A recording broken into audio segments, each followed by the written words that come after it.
Hello everybody, it's Silver. This is Sea of Stars. So this is something that I've been excited for like a year, because I first heard of it about a year ago. This is made by the people that made The Messenger, a platformer. Well, sort of. It's kind of complicated, but it was a good game. It was a pretty interesting experience, and this is promising to be sort of a classic JRPG in the style of some of their favorites, and I believe they've cited games like Chrono Trigger and Final Fantasy VI, which is always a bit of a dangerous thing to do, because you may have noticed that those games are often considered to be some of the best JRPGs ever made. So if you're citing those as an inspiration, you're very much setting yourself up for some very harsh comparisons to some extremely good games. But after playing it for a while, I do honestly think that it fits in that mold and is actually sort of a modern classic. I think this game is really, really good. And although it does have its shortfalls, I do believe it is an extremely good JRPG that if you're a fan of JRPGs, you would be doing yourself a favor to actually go and play. And honestly, if you used to be a fan of JRPGs but haven't really jived with the more modern formulas, this is still a good one to check out because it is classic in feel, but it does manage to have some good quality of life and stuff that sort of modernizes the experience without sacrificing that classic feel, which is a pretty cool thing to see. So first thing, of course, I will not be spoiling any major story events. I won't be showing any huge important story cutscenes or any big character reveals or anything like that in the background. As usual for my RPG formats, I try not to spoil things like that. But for a non-spoilery sort of story idea, what's going on here? Well, you are actually playing as two main characters, Solstice Warriors. One of you has access to moon magic and the other sun. And the idea is you have a pretty important job ahead of you, but you're also going to be joined by non-Solstice Warrior characters on the way, and this is something that I really, really like about the story. It would be very easy to make the Solstice Warriors these nearly superhuman gods among men that are super important and extra amazing and do everything right, but instead they manage to have a lot of focus on the non-Solstice Warrior characters and develop them very heavily so that they don't feel left out. So this avoids the sort of more modern JRPG syndrome of having the main character be a chosen one that's ultra important and everyone else is just sort of in the background, and instead it manages to flesh out everyone pretty equally, which I really like. You know, for instance, Garl. Garl is the third character that you'll have access to pretty quickly. He's the childhood friend of your Solstice Warriors, and he's just a normal human. You know, he doesn't have any, like, amazing powers or really any sort of magic capability at all, but he's a really good cook, and he's pretty strong physically. And the game manages to make sure he doesn't fall into the background as just the normal human that isn't as cool as the others. Instead, it gives him some really fun roles and a lot of development. Like, for instance, you find out that he's actually a really good leader, and he becomes very important for the party because he is sort of what keeps you together, as well as being the cook for the group. He also manages to be kind of your PR. Like, he's the guy that interacts with all of the new characters you meet first. Before anyone else, he's the one that speaks up and decides to talk to everyone, and he's also a fantastic leader to the point that eventually you will make your own home. Effectively, you will make a new village because some things happen, and some people from one village need to start over. And he's the one that actually organizes everyone and comes up with a plan for making the village and all that stuff, and even names it himself.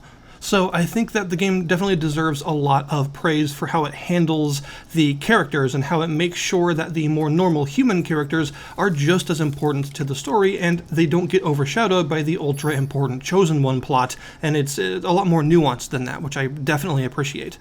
The plot itself has a really good rhythm to it. Like, it's got some good story beats that they go at a fair pace. It doesn't feel like it's drawing itself out too much, but it also doesn't feel as if it's moving too quickly so that nothing gets the resolution it needs. You know what I mean? I think you tend to stay in each place for just the right amount of time that you need to stay in it, and then you move on.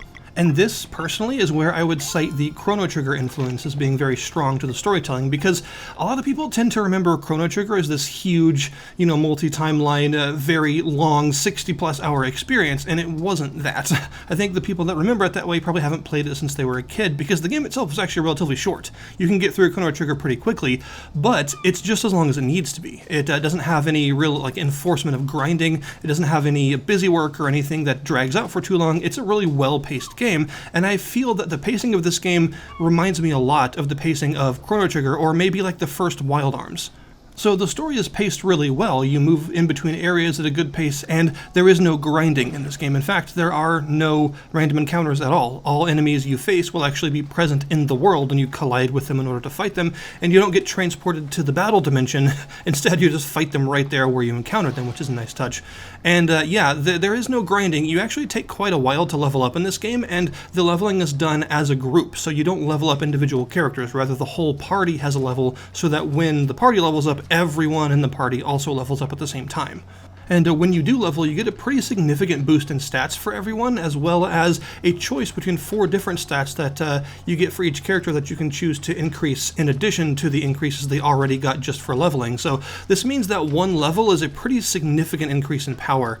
I actually don't know what the level cap is for this game yet, but I'm assuming it's relatively low. It's definitely not going to be like 99, I doubt, because you level up very slowly. Like, each level takes about twice the amount of experience as the previous one, but the relative slowness of leveling is tempered by the fact that each one is a pretty large jump in power for everyone.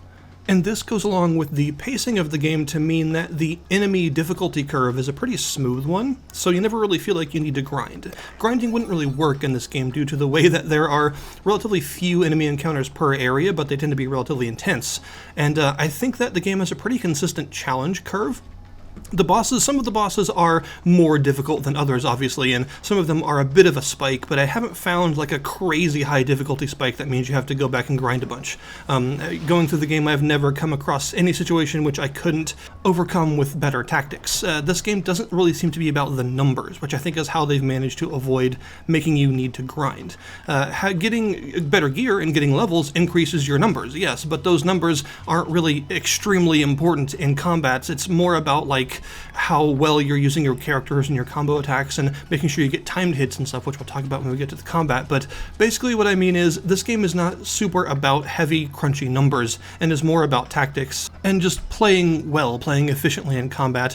You never will come across an area where you just need bigger numbers, you know what I mean? So, about the combat, there's sort of an equal influence of things like Chrono Trigger with also like Super Mario RPG and some other things. So the combat it has a lot of timed hits involved, by which I mean you can press the A button again right as an attack connects and you will do increased damage, and oftentimes you'll get some extra hits in as well. The animation actually changes to show that you succeeded by adding an extra hit or something, although even for those that don't, it still increases the damage. There are also timed blocks, where right as an enemy hits you, you can hit the A button, and you will block and reduce the damage that you take. There's also an optional item you can use to make these sort of rainbow stars shoot out of your characters whenever you get a timed hit, right? You don't have to use that, it's off by default, but I like it because I like the extra visual feedback that shows me I did it right. But, like I said, that's very much an optional feature. So one of the main difficulties of encountering new enemies is learning their attack timings, the way their animations work, and the timings that you need to actually block their attacks effectively. You don't have to do timed hits and timed blocks in order to win in combat, but they do help a lot. Every character has a few different moves they can use that use MP as well as their normal attack, and your characters don't have very much MP at all, so you're not going to be spamming skills in this game, but your normal attacks do replenish some of your MP when they connect, so you are encouraged to use it when you have a lot of it and then sort of build it up with normal attacks afterwards. And at first you'll only start with enough MP to use like one of your skills one time. And eventually through leveling you can gain some more MP and of course equipping certain pieces of gear and stuff like that. That will help you maybe use 2 or 3 before you need to recharge, but still, regardless, you won't be spamming skills. But they are very powerful, and they're something that you want to use in the right time, and of course different skills often have their own different little timing minigames in order to make them stronger, like the Moonerang, where you press the A button right as it comes back to you to bounce it off and hit another enemy, and you can do this basically for as long as you can manage to continue timing it correctly, but it'll get faster and faster, so eventually you will lose the combo and it'll end, but you can chain up a lot of damage this way.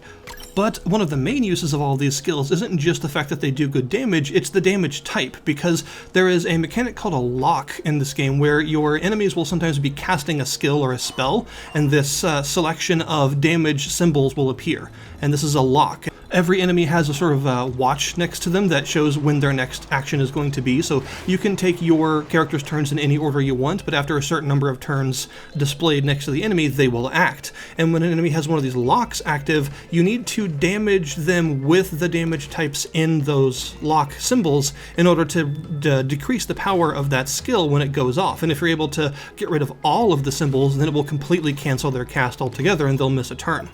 The skills and spells that are cast this way tend to be really strong, so it's absolutely worth prioritizing the damage types that it needs in order to break the lock, because you really don't want to get hit by them as often as you can, especially in boss fights. This is probably the biggest difficulty in boss fights, is each boss will have 2 or 3 skills that summon up these big, complicated locks with like 6 or 8 different attacks that you need to hit them with as quickly as you can, and you really want to knock these out if possible, because the boss attacks are very strong, so reducing their power, or indeed completely eliminating their ability to cast them for a turn, is really handy. So these skills are good to save up for the specific reason of hitting these damage type requirements in order to reduce the power of or completely cancel the casting of these abilities altogether. It's a key part of the combat, is keeping an eye out for these locks and making sure your characters have the right damage type skills ready to cast. And you'll also get these combo skills. As you do normal damage during combat, you'll build up a combo gauge from 1 to 3 points, and you can use these points on combo skills. Very Chrono Trigger-esque, super powerful, and oftentimes if you manage to hit the right damage timing on them, you can do like really huge damage with them. They often have some really cool animations. They're quite pretty to look at, honestly, but we'll get to the visuals in a minute. But yeah, these combo attacks are super nice to have. There's even one that heals your entire party, which is extra useful because there are no like healing potions in this game. Instead, you have to cook food at campfires or find it or buy it in order to actually heal your characters, but you can only hold 10 food items at a time in your picnic basket, which means you have to be careful about what you're taking along with you, because you'll sometimes need to use it in or out of battle to heal, since you can't rely on stuff like potions. So that's another reason this combo system is really important, and honestly these combo attacks are just your big damaging / healing things that you're going to be wanting to save up for and use as often as possible. And you don't have to be afraid of using them either, because your combo meter depletes between battles, so once you've built it up you may as well use it. Also, after a certain part of the game where you get your ship, which is a ghost ship by the way, you can get some ultimate attacks as well. Every character has an ult, and you build up the ultimate gauge, which is the sort of diamond-shaped space around the combo gauge. It fills up in like a rainbow pattern. You build this up by using skills partially, but also you build it up in larger bursts by using combo attacks. You want to use combos as much as possible to build this up, and it also depletes at the end of battle. So it's something that you will mostly be using on your more difficult enemies / boss encounters, but ults are big cinematic attacks that are super powerful and really cool to look at. One thing I didn't expect is a little bit of Lost Odyssey influence of all games, where reviving characters is actually pretty hard in this game. There is no like Phoenix Down sort of item. There are some foods that can revive, but they're pretty rare. However, whenever a character is knocked out, they have those KO stars floating above their head, and every turn 1 star disappears. And once they all disappear, the characters actually get back up at half health on their own. So more than using revival items, you're actually just trying to stay alive in order for them to revive automatically, which is interesting. And every time a character gets knocked out in battle sequentially, there are more and more stars above their head, so eventually this will become too difficult to wait for because it'll take too long, so you gotta be careful about that.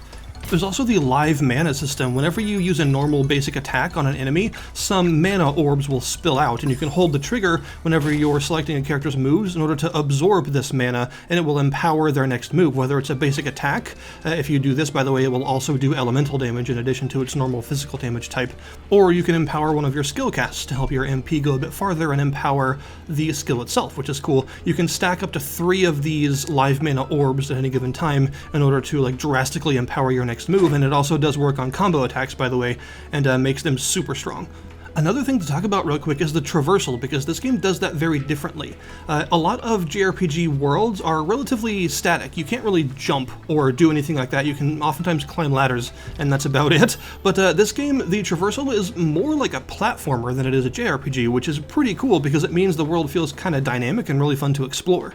you can do all sorts of things. You can jump around, you can hop up ledges or climb walls, you can jump from pretty high distances and not get hurt, you can swim around in water, you eventually get the ability to swim underwater, you can get a grappling hook, you can get a sort of burst of air that allows you to move switches or move yourself around on platforms that are floating. There's just a lot of like traversal mechanics, which makes the gameplay outside of combat, the actual exploration gameplay, feel really good, and it was impressive just how much you can do in the world, because it's very much not JRPG-like to have this much traversal option. So I just think it's really cool that they've managed to create a world that is this enjoyable to explore. And they also managed to use these mechanics to help improve each other. So for instance, you might be fighting a very story important boss where the rules are suddenly different. You might have like 5 different characters you have to actually keep track of at once instead of the normal party of 3.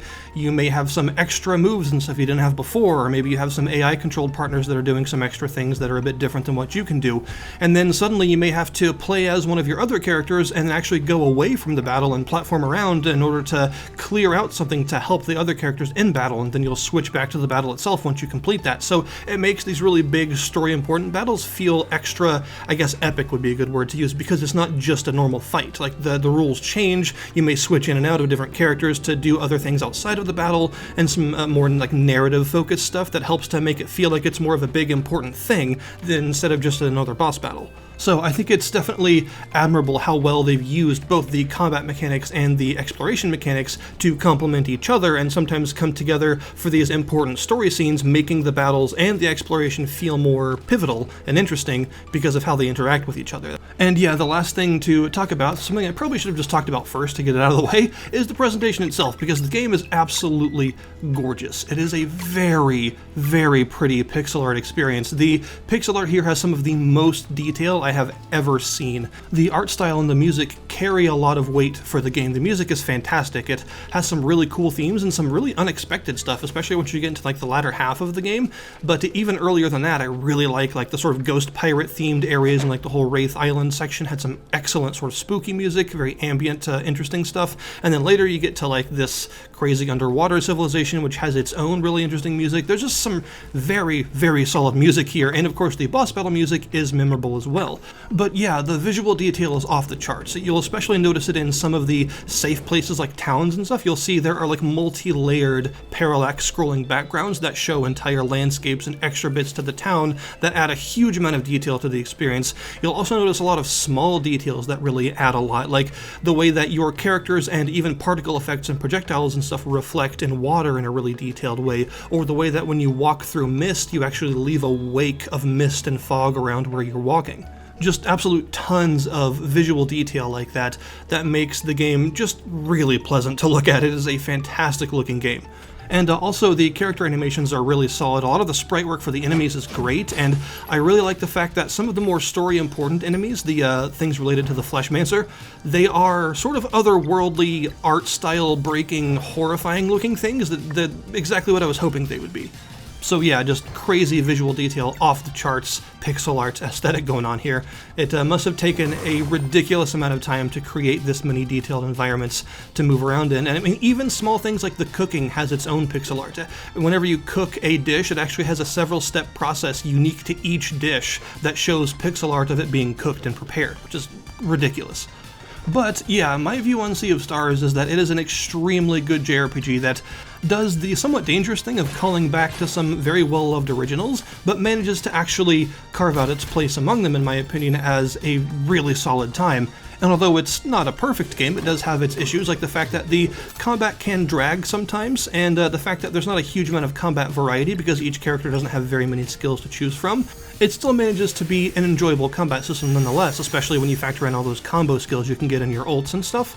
And yeah, it's just a really good world to explore. There's even a character that is specifically a lore dump character. You can find ancient artifacts to give to her, and she'll get new stories to tell you that give you background on the world and the events that are happening and stuff, and they're all really well written and interesting.